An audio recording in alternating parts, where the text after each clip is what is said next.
It is our only indoor and air-conditioned mall. Right next to it is a huge pile of red bricks stacked up in a Richardsonian Romanesque revival style of architecture. Because that was a federal building, they had to follow federal guidelines that mandated 14 fireplaces, keep everybody nice and warm on these cold April days. Also, the very steep roof to aid in the removal of snow. It's actually worked pretty well for a federal project. Snow buildup, not that much of a problem on the roof of the building. The obelisk on the right honors the memory of 167 Union soldiers who lost their lives to yellow fever during the Civil War. Even though Florida was a Confederate state, the Union held the Port of Key West. On our right is the Mel Fisher Maritime Museum. In 1622, a Spanish galleon fleet set sail from Havana, bound for the courts of Spain. They got hit by a hurricane 25 miles from Key West. Two of those ships were lost. They're sent to Margarita and the west of Florida via Atocha. In 1985, after years of searching, treasure salver Mel Fisher uncovered the mother lode of the Atocha. $400 million worth of gold, silver, and emeralds, a lot of it on display there in the museum. This is all former Navy property on the right. The big gates on the right are the presidential gates, once opened to only 4 U.S. presidents. Through those gates was President Harry S. Truman's little White House. He loved Key West. We spent 11 working holidays here, usually wearing whatever you're going to say were really awful Hawaiian shirts. This is all one tree over here on our left, all the way across the property. It's a banyan tree, a member of the ficus family. Those trees are known for their hanging or aerial roots. Wherever one of the roots touches another part of the tree or the ground, it can form a new trunk. There's another ficus tree across the street here on our right corner. This one is a Spanish laurel, and it stands right in front of the Key West Post Office. Now take a look at the repeating arches on the facade of this building. Very similar in design to a Civil War era building. I'll show you in just a little while down by the beach. This was built in 1985. The architect was a man named Sonny McCoy, who also served the city as mayor. We have a very colorful history when it comes to elected officials, and Sonny McCoy was no exception. He one time water skied all the way to Havana on one water ski. And then he landed his small plane for some reason right on top of the White Street Pier. Now this man was the mayor and should have known we have a perfectly good airport on this island. I don't know what he was doing out there. If you look across the street, you're going to see mile marker 0. Depending on which side of the road you're standing on, that will mark the beginning or the end of the overseas highway. It is the only land access that we have to the rest of the country. The other end of the road is 2,209 silly miles away from us in Fort Kent, Maine. As we're rounding the corner ahead of us and on our right is the Madero family home. Now, Francisco Madero found himself in a Havana jail for some reason in the mid-1800s. He bribed his way out, though, came to Key West and built this house I'm going to show you.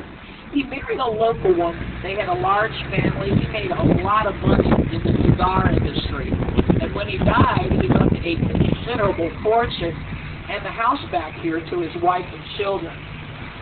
It was at about that point in the festivities that wife number 1 showed up from Havana.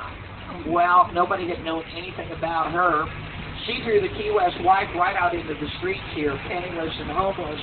The Key West wife, though, is still around and haunts the halls of the house yet today. Sometimes she's accompanied by one of her children. We got lots of ghosts around here. Nobody ever wants to leave Key West. Now, we're going to be riding around today through the Old Town section of our island, and this is one of the largest historic preservation districts in our entire country. There are more than 3,000 structures here, and 10% of them are on the National Register of Historic Places. We have the largest number of wooden frame structures in the state of Florida. We have the largest collection of 19th century architecture anywhere in the country, right here on this small island. Now, Mike Peters, who does the real popular cartoon strip Mother Goose and Grimm, is going to be doing a book signing, and I think that got some of his work into the window over there on our right.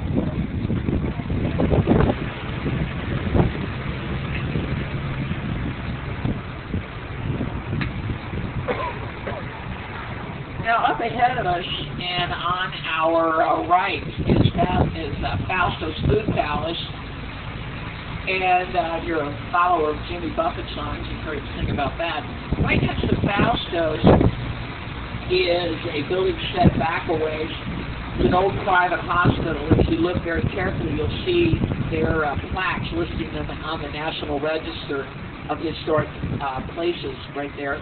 Across the street, the turquoise building is Marcatia, and they've got a plaque to the left of the front door.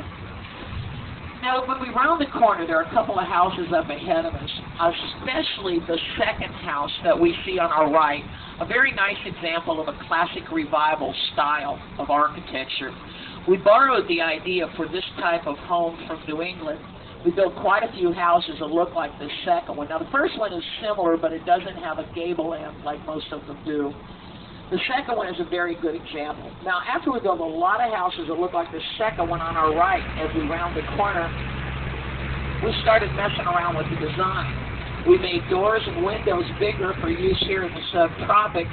We wrapped the porches around more than one side of the house to create deep verandas, the resulting style called a Conch, a Bahamas house. My bike guy is over here on our right. And this house here, this third one, is a very nice example of that. You can see the detailing on the porch. And actually, this isn't a very deep veranda compared to some of the ones that we do see. Now, on our next turn here, we're taking a hitch. The Department of Public Works and the Aqueduct Authority have conspired to dig a hole into every other street on our island. So we're in Adventureland. We're at the where can I turn this train? We're on Eaton Street. This was named, well, actually, it was originally named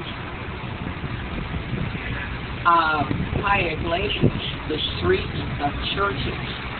We had at one time 30 churches, 30 bars and 300 churches on this island. And now those numbers are just about reversed. Again, a reminder, folks, if you do need to speak on the train, please do so very, very briefly and quietly. The sound really carries on this train. If I can hear you speaking, then everyone else on the train can as well. When we get down, we're going to be coming down this street a little bit later, and I'll be telling you a little bit more about different things, but I do want you to point out a couple things I rarely get a chance to show you. Here on our left, the pretty purplish flowers are Hong Kong orchids. The bright pink ones you see here on the corner are called powder puffs, exactly what they look like. But the real winner in the absolute berserko-looking flower contest on the island this week has got to go to the tree ahead of us and on the left. This is called a shaving brush tree, and you can see the flowers that have already collapsed onto the ground here. This tree looks like it was designed entirely by Walt Disney. I mean, that is not a real-looking thing. It looks like it belongs in Fantasia. Now, when we get around the corner, you're going to be able to... Oh, the Blue Angels just went by.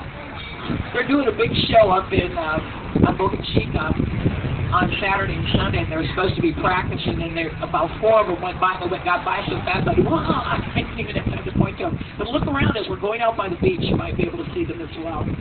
We go around the corner, we'll see one of the two styles of architecture that you can find here on the island of Key West. We're going to see what is called an eyebrow style house. I want you to look at the way the roof line comes down over the second floor of the